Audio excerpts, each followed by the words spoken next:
Hello ladies and gentlemen, my name is RemovableSanity, and today I'm reviewing Panzer Knight Commander's Edition on the Series X, developed by Joybrick Incorporated and published by PQ Limited. So what is Panzer Knight's Commander's Edition? Panzer Knight's Commander's Edition is a single-player anime-inspired tank simulation where you lead a German Panzer platoon through the chaos of World War II. The premise is you assemble an elite crew, deploy legendary tanks, and survive fierce engagements where cunning and skill will decide victory or defeat.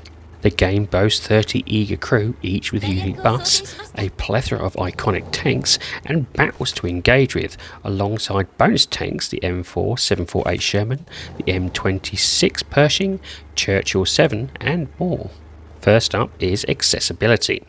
With regards to accessibility, the developers have provided some limited options, such as text speed, removal of destroyed vehicles, and button remapping.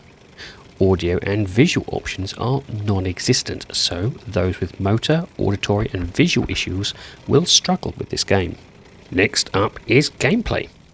Anime and tanks seem a match made in heaven for a number of gamers, so it's only right that I took a look into the tank genre for myself and see if this will move me to said new genre. Being that this was on the PC a few years ago, it'll be interesting at what this brings to the consoles. Now, from the outset, this is no World of Tanks, so if you are expecting that, you will be disappointed. This is a much lighter, more newbie-friendly experience that leans to a more arcade approach. From the beginning, you take control of a tank, and through a series of campaign missions that follows the events of World War II on the German side. An interesting choice if you know your history. The gameplay is all about positioning your tank and targeting specific areas on other tanks to take them out quickly before it happens to you. You are not alone in your battles, as 4 AI control team members support you. You can choose what formation to place them in, but everything else is under the control of the game's AI. As mentioned, tanks have vulnerable spots on them, and hitting these spots is crucial to your success. Tracks provide great weak spots, and the rear of most tanks are almost one-hit kills on the lighter tanks. Depending on the tanks you choose and those around you, armour is a big factor, as some lighter tanks won't be able to take too many direct hits. The upside to those though is that they are generally faster to move for hit and run tactics. The game doesn't show you weak spots during combat, but does highlight when you have done critical damage, so it forces you to build up your own knowledge on where to attack certain tanks. Also, there is no checkpointing, so if you fail in battle, you will have to redo the whole thing again.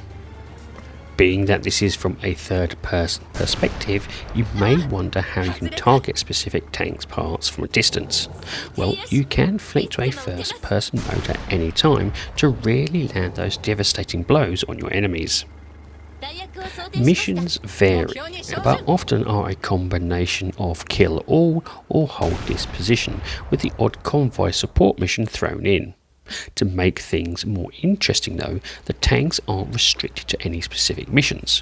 So before you attempt any mission, you can choose any tank, assuming it's been unlocked with the relevant credits you have achieved by completing in-game missions. Before using any tank though, a crew must be assigned. This is critical as battles depend on the right tank loadout, with each of their own stats being buffed by certain crews operating them. Every crew member has 2 passive buffs, with the first being able to be improved and expanded through 5 tiers of levelling up. The buffs vary from AP rounds, quicker targeting, or even more artillery strikes. Each unlocked character also has a hidden second buff that only unlocks from being with other crew members during specific battles. These buffs can soon stack up and make a weak light tank a much more formidable foe. Alongside the tanks you operate, as mentioned, you can call in smoke screens, artilleries and supplies, using the main map as a locator. In terms of restocking shells and repair kits, make sure you are in the zone area, otherwise you won't get anything. Overall, I really did have fun with this. It was something enjoyable to see me and my fellow NPC teams take out the enemy either from a distance or positioning in a way that benefited us. Next is graphics. Visually, the anime landscapes are a little scarce in their impact to the player, with it feeling more from a PS2 era than anything modern. It doesn't feel as lived in as, say, some other anime titles like Attack on Titan, for example, but it does provide destructive environments, which is highly enjoyable when you can see a tank hiding behind a building. Environmental landscapes are very much varied and pretty small semi-open maps that allow you to go anywhere at any time and range from flat to semi-hilly regions. One thing I did notice early on was the slowdown the longer you play, which can be fixed almost entirely by turning on the removal of destroyed vehicles option. For some reason, a handful of destroyed tanks on the landscape really does tank the frame rate. There's also a lot of pop-in and some stuttering, which for the almost in empty environments leads me to think this wasn't as ported as well as it could be. The enemy armoured AI is basic, opting for just driving right at you and opening fire, but don't be fooled into thinking they are easy to take out, so make sure you use cover, which is crucial. The anime does look good, but I'm not fond of portrait style in terms of these characters. They seem a little basic for me. Tank customization is great with a good number of colour and decal options available for all tanks, which in itself has a good selection of variety. Combine this with over 30 crew members and the bonus tanks being from the complete edition, you will have quite a lot to choose from. The UI is clean and crisp and provides great information regarding your location and others. Finally, it's sound. The game has limited voice acting, with its main focus on being text-based storytelling. Your two mission briefing handlers for some reason have the most personality, as they're the only ones with even scripted lines of any actual character. Other crew member interactions seem a bit basic, even with the seconds buff unlocking, which provides in-depth interactions. You start the game with Japanese voiceovers, and this can only be changed to English in the main menu, which took me way too long to work out. So, should you wish to do this whilst playing within a battle, you are out of luck. The English voice work is serviceable, with many characters repeating the same phrases over and over again, depending on what happens in the battles. The Japanese voice work is still superior, as the voice actors really do lean into their dialogue regardless of what's being said.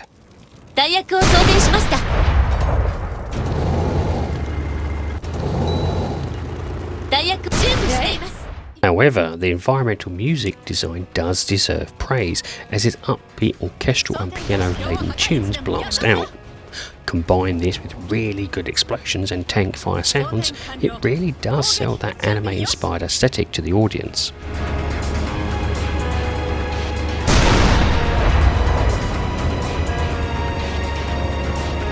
My recommendation here would be a good quality headset to enjoy the destruction of your enemy tanks as they make their way towards you at pace.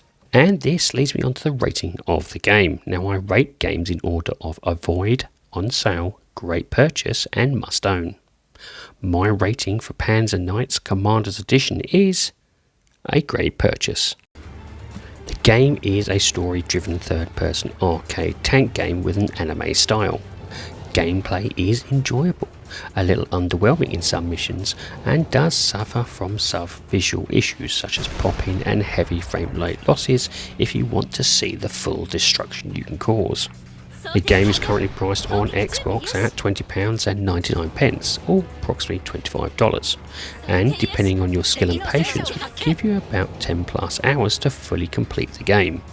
You can replay missions and use different crew members with different tanks, which would double the experience in timescale. The game does have its flaws, but for a tank anime arcade experience, there is enough here to keep you interested if you feel World of Tanks is too much to get into. Well, ladies and gentlemen, that's it. I do hope you like this review, and if you do, please like, share and subscribe if you so wish. And if you would like to put some notes or even just a comment in the comment section, I do like reading them. Anyway, have a great time gaming, and I'll see you all again soon.